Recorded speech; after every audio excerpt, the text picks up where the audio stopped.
Hello दोस्तों, स्वागत है आपका मेरे YouTube चैनल परीक्षा प्लान में। तो चलिए आज की साइंस की क्लास को शुरू करते हैं। क्लास 6 की बुक का 10वां लेसन है चुंबकों द्वारा मनोरंजन, यानी कि इस लेसन में चुंबकों के बारे में पढ़ेंगे। तो चलिए वीडियो को शुरू करते हैं। यदि आप चैनल पर नए हैं तो चैनल को सब्सक्राइब कर लीजिए। तो चलिए शुरू करते हैं। लिखा है, पहेली तथा बूझो ऐसे स्थान पर गए जहां अपशिष्ट यानी कूड़ा कबाड़ पदार्थ के बड़े बड़े ढेर थे।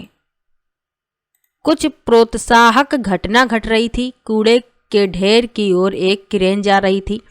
क्रेन ने इस ढेर की ओर एक गुटके को नीचे किया, फिर वह गुटका ऊपर उठने लगा। अनुमान कीजिए यहाँ क्या हुआ। बेकार पुराने लोहे के बहुत से टुकड़े गुटके के साथ चिपक कर क्रेन के साथ जाने लगे। आप इस चित्र में देख सकते हैं। उन्होंने अभी अभी चुंबकों के बारे में एक अति रोचक पुस्तक पढ़ी थी तथा तुरंत जान गए थे कि क्रेन से अवश्य ही एक चुंबक जुड़ा था जो कबाड़ से लोहा चुन रहा था। आप में से कुछ लोगों ने चुंबक अवश्य देखे होंगे तथा इनसे खेलकर आनंद भी उठाया होगा। क्या आपने चिपकू देखे हैं, यानी स्टिकर, जो लोहे की सतहों जैसे कि अलमारी, रेफ्रिजरेटर के दरवाजों से चिपक जाते हैं। कुछ पिन धारकों में पिन होल्डरों से चिपके दिखते हैं। कुछ पेंसिल बॉक्सों में ताले की व्यवस्था के बिना भी जब हम ढक्कन बंद करते हैं तो यह कसकर बंद हो जाता है। ऐसे चिपकू पिन धारकों तथा पेंसिल बॉक्सों में चुंबक लगे होते हैं। तो आप लोग देख सकते हैं पेंसिल बॉक्स में इस तरीके से पिन बॉक्स होता है उसमें, और रेफ्रिजरेटर में तो इनमें यहाँ पर इसमें चुंबक है, यहाँ इस स्थान पर चुंबक लगा हुआ है, तो इनमें चुंबक लगाए जाते हैं ताकि ये आसानी से बंद हो सके। आगे लिखा है, आपके पास इनमें से कोई भी वस्तु है तो उनमें छुपे चुंबकों को खोजने का प्रयत्न कीजिए। तो ये तो चुंबक के बारे में जान लिया कि चुंबक जो है कहाँ कहाँ इसका प्रयोग किया जाता है। अब लिखा है कि चुंबक कैसे खोजा गया, यानी कि चुंबक की खोज कैसे हुई। तो कहते हैं कि प्राचीन यूनान में एक गड़रिया रहता था। उसका नाम मैग्नस था। वह अपनी भेड़ों तथा बकरियों के झुंड को पास के पहाड़ों पर चराने के लिए ले जाता था। भेड़ों पर नियंत्रण के लिए वह अपने साथ एक छड़ी रखता था। छड़ी के एक सिरे पर लोहे की टोपी लगी होती थी। एक दिन पहाड़ पर एक चट्टान के ऊपर से इस छड़ी को उठाने में उसे बहुत जोर लगाना पड़ा, तो वह आश्चर्यचकित हुआ। चट्टान छड़ी को अपनी ओर आकर्षित करती प्रतीत हो रही थी। यह चट्टान प्राकृतिक चुंबक थी और इसने गड़रिये की छड़ी की लोहे की टोपी को अपनी ओर आकर्षित कर लिया। इस चित्र में दिखाया गया है इस तरीके से इसकी छड़ थी और यहाँ एक लोहे की टोपी लगी हुई थी। तो इस चट्टान ने क्या किया कि इस छड़ को अपनी ओर आकर्षित कर लिया। कहा जाता है कि इस प्रकार प्राकृतिक चुंबक के नाम पर उस पत्थर को मैग्नेटाइट नाम दिया गया।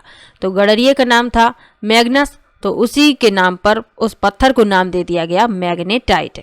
मैग्नेटाइट में लोहा होता है। कुछ लोगों का विश्वास है कि यह मैग्नेटाइट मैग्नीशिया नामक स्थान पर सबसे पहले पाया गया था। जिन पदार्थों में लोहे को आकर्षित करने का गुण पाया जाता है वे चुंबक कहलाते हैं, यानी जो पदार्थ लोहे को अपनी ओर आकर्षित कर लें चुंबक कहलाते हैं।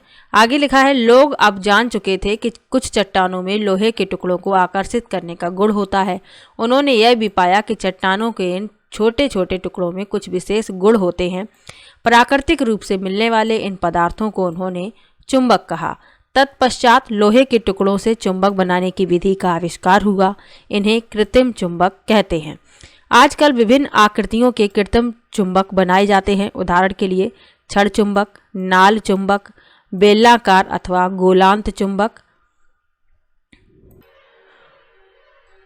तो प्राकृतिक चुंबक की खोज हो गई। उसके बाद क्या हुआ कि लोहे के टुकड़ों से चुंबक बनाई जाने लगी जिन्हें कृत्रिम चुंबक कहा गया। तो यहाँ आप देख सकते हैं चित्र में। तो यहाँ आप इस चित्र में विभिन्न प्रकार के चुंबक देख सकते हैं इस चित्र में। अब लिखा है चुंबकीय तथा अचुंबकीय पदार्थ। तो चुंबकीय और अचुंबकीय पदार्थ क्या होते हैं इनके बारे में जानेंगे। तो लिखा है, हम यह समझते हैं कि चुंबक कुछ पदार्थों को आकर्षित करता है, जबकि कुछ पदार्थ चुंबक की ओर आकर्षित नहीं होते। जो पदार्थ चुंबक की ओर आकर्षित होते हैं चुंबकीय पदार्थ कहलाते हैं, जैसे लोहा, निकेल एवं कोबाल्ट। जो पदार्थ चुंबक की ओर आकर्षित नहीं होते वे अचुंबकीय पदार्थ कहलाते हैं। तो प्लास्टिक हो गई, लकड़ी, ये सभी क्या हैं? अचुंबकीय हैं, ये चुंबक से आकर्षित नहीं होते हैं। तो आप लोगों को सरल भाषा में याद रखना है कि जो पदार्थ चुंबक की ओर आकर्षित हो जाते हैं चुंबकीय पदार्थ कहलाते हैं, और जो आकर्षित ना हो वे अचुंबकीय पदार्थ कहलाते हैं। अब पढ़ेंगे चुंबक के ध्रुव के बारे में। अब पढ़ेंगे चुंबक के ध्रुवों के बारे में। तो इसके लिए एक छोटा सा क्रियाकलाप पढ़ना होगा, तो चलिए पढ़ लेते हैं। लिखा है, एक कागज की सीट पर लोहे का बुरादा फैलाइए, इस सीट के ऊपर छड़ चुंबक रखिए। आप क्या देखते हैं? क्या लोहे का बुरादा चुंबक के सभी स्थानों पर एक समान रूप से चिपकता है?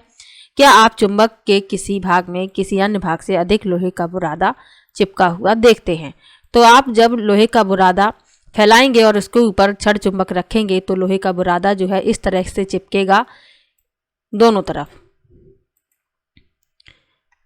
आगे लिखा भी है, हमने ज्ञात किया कि अधिकतर लोहे का बुरादा छड़ चुंबक के दोनों सिरों के पास चिपकता है। चुंबक के ध्रुव इन सिरों के नजदीक होते हैं, यानी कि ये जो बुरादा जहां पर चिपका हुआ है यही होते हैं चुंबक के ध्रुव। तो चुंबक में दो ध्रुव होते हैं, एक दक्षिणी ध्रुव और एक उत्तरी ध्रुव। अब लिखा है दिशाएं ज्ञात करना, यानी चुंबक से किस प्रकार से दिशाएं ज्ञात की जाती हैं उसके बारे में। तो चलिए पढ़ लेते हैं। लिखा है, प्राचीन समय से ही लोग चुंबकों के बारे में जानते थे। चुंबक के बहुत से गुण भी उन्हें ज्ञात थे। आपने चुंबकों के उपयोग के बारे में अनेक रोचक कहानियां सुनी होंगी। ऐसी ही एक कहानी चीन के एक सम्राट के बारे में है जिसका नाम हुआंग टी था। कहा जाता है कि उसके पास एक ऐसा रथ था जिसमें एक महिला की मूर्ति थी। मूर्ति किसी भी दिशा में घूम सकती थी। इसकी एक फैली हुई भुजा थी जैसे कि यह रास्ता दिखला रही हो। मूर्ति में एक अनोखा गुण था। मूर्ति ऐसी स्थिति में आकर रुकती कि इसकी फैली हुई भुजा सदैव दक्षिण की ओर संकेत करती। सम्राट जब भी इस रथ से किसी नए स्थान पर जाता मूर्ति की फैली हुई भुजा को देखकर दिशा ज्ञात कर लिया करता।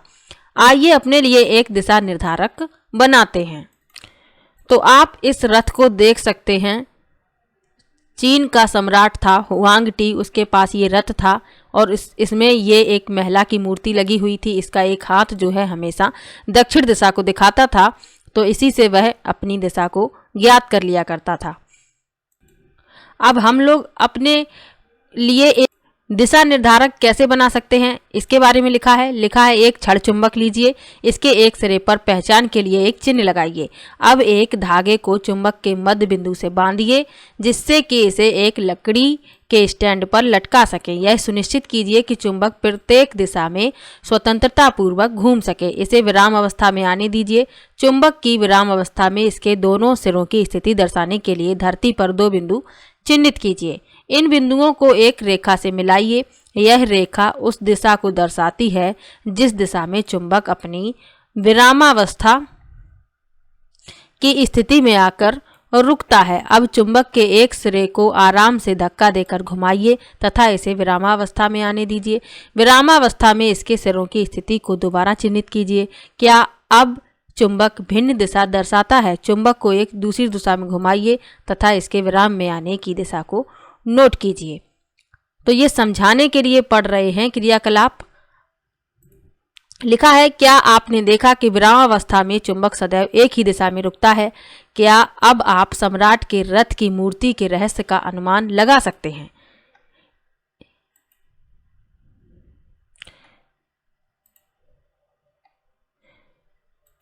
आगे लिखा है, हमने देखा कि स्वतंत्र लटका हुआ चुंबक सदैव एक निश्चित दिशा में विराम में आता है जो उत्तर दक्षिण होती है। जहां आप यह प्रयोग कर रहे हैं वहां प्रातः उगते हुए सूर्य की दिशा का उपयोग कर पूर्व दिशा का अनुमान कीजिए। यदि आपका चेहरा पूर्व की ओर है तो आपके बाईं ओर उत्तर होगा। दिशा निर्धारण के लिए सूर्य का उपयोग एकदम ठीक नहीं हो सकता, परंतु यह विधि आपके द्वारा खींची गई रेखा पर उत्तर दक्षिण दिशा अंकित करने में सहायक सिद्ध हो सकती है। इसका उपयोग करके आप यह बता सकते हैं कि चुंबक का कौन सा सिरा उत्तर तथा कौन सा सिरा दक्षिण दिशा को इंगित करता है। तो चुंबक को जब स्वतंत्रता पूर्वक लटकाया जाता है, जब वह विरामावस्था में आती है, तो वह हमेशा उत्तर दक्षिण दिशा में ही होती है।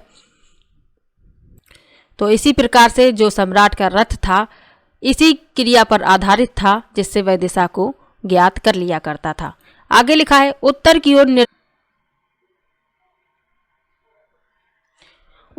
ओर निर्देश करने वाले सिरे को उत्तरोन्मुखी सिरा अथवा उत्तरी ध्रुव कहते हैं। दूसरा सिरा दक्षिणी ध्रुव कहलाता है। सभी चुंबकों के 2 ध्रुव होते हैं, चाहे उनका आकार कैसा भी हो।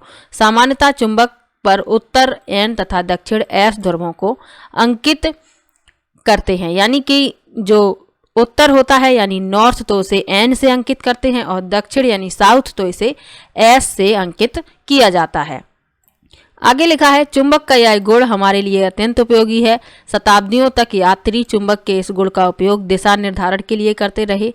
यह कहा जाता है कि प्राचीन काल में यात्री एक प्राकृतिक चुंबक अपने साथ ले जाते थे, जिसे धागे से लटकाकर दिशा निर्धारण करते थे। तो प्राचीन काल में यात्री क्या करते थे? चुंबक अपने साथ ले जाते थे, इसे स्वतंत्रता पूर्वक लटकाते थे और दिशाओं को ज्ञात कर लेते थे।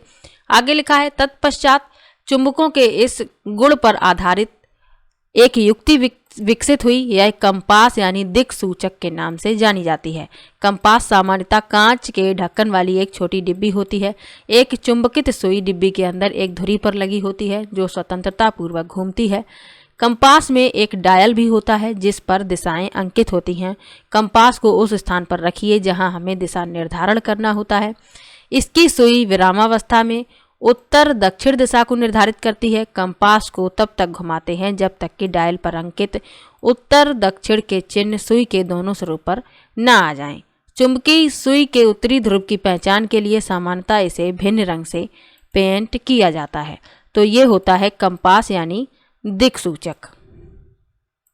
तो इससे क्या है? दिशा निर्धारण किया जाता है। अब पढ़ेंगे चुंबकों के बीच आकर्षण एवं प्रतिकर्षण को। तो चलिए पढ़ लेते हैं। लिखा है आइए चुंबकों से एक अन्य रोचक खेल खेलें। 2 छोटी खिलौना कारें लीजिए, उन पर ए और बी अंकित कीजिए। प्रत्येक कार के ऊपर लंबाई के अनुदिश रबड़ बैंड से एक चुंबक लगाइए। कार ए में चुंबक का उत्तरी ध्रुव अग्रभाग की ओर रखिए। कार बी में चुंबक विपरीत दिशा में रखिए। अब दोनों कारों को एक दूसरे के समीप रखिए। आप क्या देखते हैं? क्या कारें अपने स्थान पर रहती हैं? क्या कार एक दूसरे से दूर जाती हैं? क्या कारें एक दूसरे की ओर चलकर टकराती हैं? तो आप लोग चित्र के माध्यम से समझ लीजिए कि जब 2 चुंबकों के असमान ध्रुव आमने सामने होते हैं, असमान ध्रुव आमने सामने जब होंगे तो ये एक दूसरे को आकर्षित करेंगे, यानी इस वाली स्थिति में कारें एक दूसरे के पास आएंगी। और इसके विपरीत जब दोनों चुंबकों के समान ध्रुव आमने सामने होंगे तो वे एक दूसरे को प्रतिकर्षित करेंगे। तो इस स्थिति में क्या होगा कि चुंबकें जो हैं प्रतिकर्षित होंगी, दूर हो जाएंगी एक दूसरे से। तो आप लोगों को ये याद रखना है कि असमान ध्रुव एक दूसरे को आकर्षित करते हैं और समान ध्रुव एक दूसरे को प्रतिकर्षित करते हैं। अब चुंबक के बारे में कुछ चेतावनियां भी दी गई हैं, उनको भी पढ़ लीजिए। लिखा है यदि चुंबक को गर्म किया जाए, हथौड़े से पीटा जाए या ऊंचाई से गिराया जाए तो वह अपने गुण खो देता है। यदि चुंबकों का उचित रखरखाव ना हो तब भी ये समय के साथ क्षीण हो जाते हैं। छड़ चुंबकों को सुरक्षित रखने के लिए उनके जोड़ों के असमान ध्रुवों को पास पास रखा जाना चाहिए। इन चुंबकों को लकड़ी के टुकड़े से पृथक करके इनके सिरे पर नर्म लोहे के 2 टुकड़े लगाने चाहिए।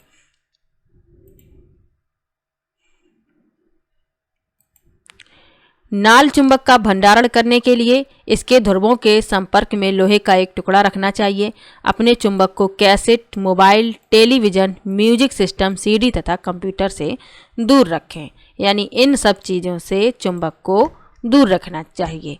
तो आज के लेसन में चुंबक के बारे में जाना, चुंबक के गुण के बारे में जाना, कैसे चुंबक प्राप्त की गई, कैसे कृत्रिम चुंबक बनाई गई और चुंबक के रखरखाव के बारे में जाना। तो आज का ये लेसन यहीं पर समाप्त होता है। मिलते हैं नेक्स्ट लेसन के साथ नेक्स्ट वीडियो में। तो वीडियो कैसा लगा कमेंट बॉक्स में ज़रूर बताइएगा। वीडियो को लाइक कीजिए, शेयर कीजिए और चैनल को सब्सक्राइब कर लीजिए। मिलते हैं नेक्स्ट वीडियो में, तब तक के लिए बाय बाय।